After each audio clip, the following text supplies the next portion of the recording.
is all of Rush playing with all of Max Webster all at once in a big, epic, amazing live situation, a live song. And you know, Gary McCracken talks about how he went out to Neil's, I guess he had a country place in Beamsville, I suppose it was. Yeah, so just a little quote from here. To prepare for the session, 2 weeks prior to the session, Gary had driven out to Neil's rural home in Beamsville, Ontario, where in Neil's drum room over his garage, they worked out some of the parts that they would unleash upon their unsuspecting bandmates, some parts unison, some diverging. Neil recalls driving up to the session days later in his black Ferrari 308 GTS and pulling up to phase one. They did this at phase one, just as an epic thunderstorm struck. So it was, the whole thing was kind of epic, and it's an amazing song. And you know, an interesting thing about this song I find, and you know, you talk to drummers, and I think Gary has said this, he says it throughout the book maybe a couple times, it's hard to drum slow, or it's a specific skill to drum slow, and this song has some similarities with Tom Sawyer, which comes out around the same time. So these are both two slow, heavy songs where these drummers are challenged to play slow. And I think there's you know, Pi Dubois has said that I think the fans caught wind that this thing was happening, and he said something typically weird like Pi would, that fans were cutting off their ears and sticking them under the doors to hear what was going on in the session. Other than that, you know, there's not a lot of interesting stories about the session itself. I mean, Dave Miles was just in awe. He says so in the book about how he said he was going to stay right the hell out of the way of Geddy. This is Geddy Lee. I'm not going to try to trade licks with Geddy Lee. You know, Dave is a formidable bass player himself, but so yeah, I think it's a really cool song, and I think it's the biggest connection between Max Webster and Rush, and it, you know, the Rush thing really helped the band. You know, I talked to Tony about this, and surprisingly, he only recalls one time that Geddy got up on stage and did. Well, actually, what he said, this is interesting. I know, and there's pictures of where Geddy gets up on stage with Max and helps sing Battle Scar. There are other things I've heard, and maybe some of you guys who are very knowledgeable Rush fans can you know, tell me if this is right or not, but Tony didn't know about it. No, there's been no pictures that I know, but apparently Geddy got up with a Nixon mask on and would sing Battle Scar with these guys. But the cool thing Tony said, which I thought was awesome, was he said once Max Webster got on stage with Rush and they all did Battle Scar. So using all of Rush's equipment and in a Rush situation, they got up there and did that. So I thought that was pretty cool. So so I was going to play Battle Scar if you guys wanted to hear it as a closing thing. But first of all, let's just take some questions, and then after I'm done, we'll play Battle Scar, and I'll just ride off into the sunset. How's that? So anybody got any questions about anything? Oh, Chris, you back? Yes. Chris, there you are, yeah. Martin, one of the things I've always loved about coming to Rushcon is talking to the other fans and finding out how they first became Rush fans. I was going to ask you how of your first hearing of Rush and your impressions, and further to that, same with Max Webster. Boy, first hearing Rush, I would say I came in with either the debut album or Caress of Steel. You know, and it was just the debut album was one of the heaviest albums of that time. I mean, Montrose, certain Black Sabbath and Deep Purple albums, a little bit of Nazareth. There really was no Kiss albums yet. It's the same year, 1974. Max Webster, possibly around the same thing, and Max Webster started expanding my mind to not being an angry metalhead where only metal mattered and everybody else sucked. I mean, you know, I remember loving A Million Vacations, which is their poppiest album. So yeah, I would say, you know, the long and short of it is I really don't remember those particular things, but I do remember an interesting fond memory is hearing 2112 played in full on a debut on a Spokane radio station and sitting there with my recorder recording the whole album. That was so cool. They played the whole thing start to finish. It was a big event. So yeah, thanks for that. Yeah. Mm-hmm. Yes. Gentlemen, yes? Yeah, sure. Yes. You spend, and I understand the fact that the music college came first, but I gotta know, tell me about the times when you guys were in the hotel and there was some sort of drug infused or good times. Was the band ever into drugs or ever into girls to the point where you were in Was this Rush or Max Webster you're talking about? Rush. Anytime, like No, I'll tell you a funny Rush story though that I was told. I mean, it's not that funny. It's short. But, I was told. Well, let me tell you first of all. Let me set the record straight on Max Webster. Max Webster were more party guys than Rush was, but I think it was mostly just beer and pot. Although Dave Miles said something that kind of stopped me in my tracks when I was interviewing. You know, good-natured Dave Miles. He said, you know, my 20-year-old son asked me about, did you ever do drugs on the road and stuff? And he said they were doing like speedballs and stuff all the time. He says the road was fueled by cocaine in various ways. You know, basically they had to. I wasn't with any of these guys. I'm just a quiet writer guy. I wasn't there to see any of this. But I'll tell you a funny a thing that I was told, and I might have said this before, but. I had an interesting thing where a guy told me that Rick Derringer and the Derringer Band were in.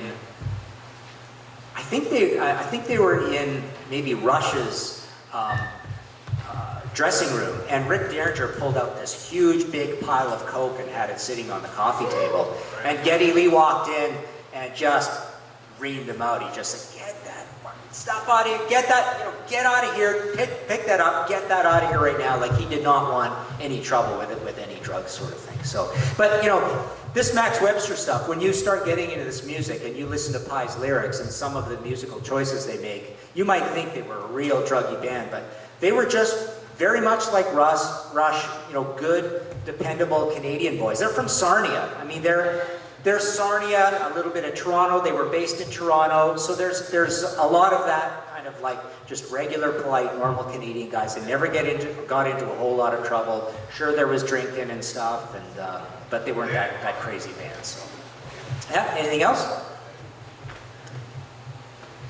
Actually, you know what? I have a little bit of Rush news that I'll just bring to you guys just for the heck of it. We're working on a new series at Banger Films called Rock Icons, and it's also for VH1 Classic. It's a TV series, and it's half-hour episodes on one person at a time. And the first, I guess we're up to 7 or 8 that we've been working on. We did Ann Wilson from Heart, Ted Nugent, Dave Mustaine, Rob Halford, Nikki Sixx. We're doing Slash right now. Believe it or not, we're going to do Daryl Hall. And we did Geddy Lee. Geddy Lee is one of them. So one of the episodes is Geddy, and so far for the Geddy episode, we've interviewed Paul Northfield, Dave Bedini. We might interview Daniel Richler. We've interviewed Geddy, Neil, Alex. And this is for a 22-minute, you know, it's 22:12 almost, 22:20 or something. It's a really short thing. So yeah, so Geddy's going to be one of the rock icons in the first season of that. Yes? If you had to pick your favorite Rush song, what would it be and why? And what album? Probably be Farewell to Kings or Circumstances. Yeah. Just because they're, you know, they're that perfect era, they're that perfect length, they're both heavy. They both are just fairly conventional rockin' tunes. And I just, you know, they got a lot of edge, a lot of percussiveness to them both. Because I can't answer myself. Yeah, well, we like many of you guys, we spend a lot of time sitting around talking about this stuff, right? So I love Circumstances, though. They're very good tunes. So. Is there any song that you hate? Yeah, many of them. Yeah, there'd be a lot of them. There'd be a lot of them, and I couldn't even name. It'd take a long time because, you know, I really, you know, I've said this before, and I know it's not a good thing to say, but I think, you know, there are certain things about productions that don't stand the test of time, and Rush fell into it. Oh, I'll go with the one everybody says, Tie Shan, you know. Time Stands Still, whatever. I mean, go on forever. Roll the Bones, you know. There's a lot of things. Which guys? Rush? Yeah. The Rush guys?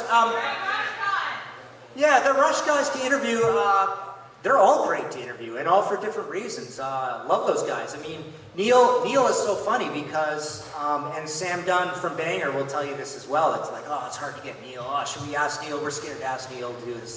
And then as soon as you sit down with Neil and you get, you know, Neil, we need our half hour with you. Oh, he'll just go on forever, right?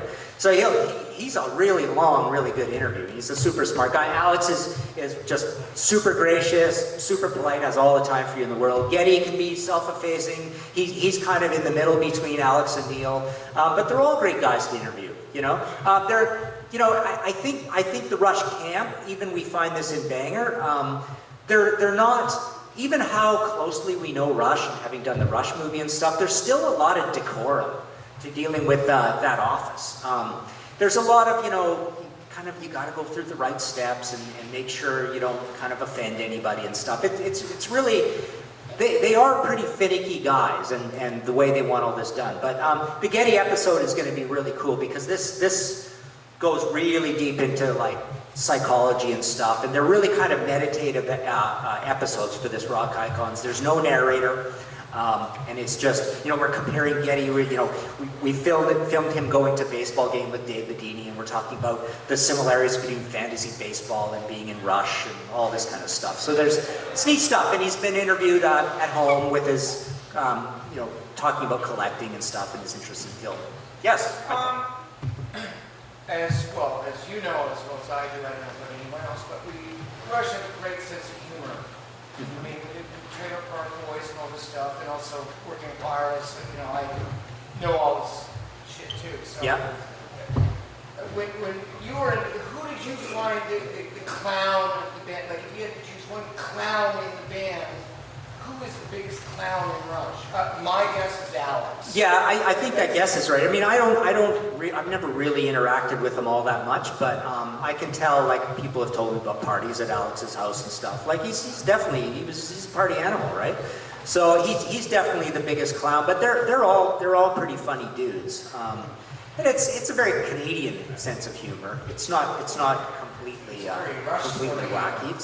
I mean, it's almost kind of it's almost kind of a conservative sense of humor. And the funny thing about Max Webster, again, related to that, is that Max Webster also didn't make it very big because there's a fair bit of humor in their lyrics. And so there was always talk at the office. There was a very odd dynamic at the Rush office between Ray, who kind of was really looking out for Rush, and this is the cash cow, and this is what's keeping this place open. And then below him, Tom Barry, who's kind of like the champion for Max Webster. And there was always this little underlying current of why can't you guys be more like Rush? Like stop the wackiness in the music, the wackiness in the lyrics. You guys would, write us some hit singles. Be a little more, don't wear the crazy clothes and stuff. And Max Webster was such an intense creative unit. All these guys, they didn't get along all that well. I mean, they got along less well than Rush did, but it really is because they were all highly, highly creative people. So there was always this going on, and so there was always a bit of a war between Tom and Ray, and subsequently Tom took Kim Mitchell away, the band breaks up, Kim turns into a pretty big Canadian rock star for quite a while. I mean, he's got a record that's 4 times platinum in Canada, and a double and some platinum, so. Yes? Yes, right there. Yeah, green shirt. Green shirt first. Green shirt first, yes. So, a lot of critics say that moving pictures was the pinnacle of Rush's creative mastery. Do you agree with that? Think moving pictures was just a start, or? Yeah, it's hard to tell. I mean, we were having this talk earlier about Kiss Lick It Up, and Tom Petty, and the Beatles, and this whole idea, this abstract thing that is completely, you can't argue one way or another and be correct about what makes perfect songwriting, right? Well, we know the Rush narrative is that they think they got better when they started writing shorter, more succinct pieces of work. And we know from the Rush movie, and it kind of makes sense, and this gets ossified into history, that the spirit of radio represents that thing where we're going to be a really proggy band, but we're going to squeeze it all into one little thing. So the short songs apparently start coming with Permanent Waves, and there's short songs on Moving Pictures, and oh, look at this, we've got 3 hits on one side, maybe even 4 hits on that side. And then the songs get shorter and they get crappier as time goes on, as we get into the 80s. But, do I think it's the pinnacle? No, because I love prog, and to me the pinnacle is Hemispheres.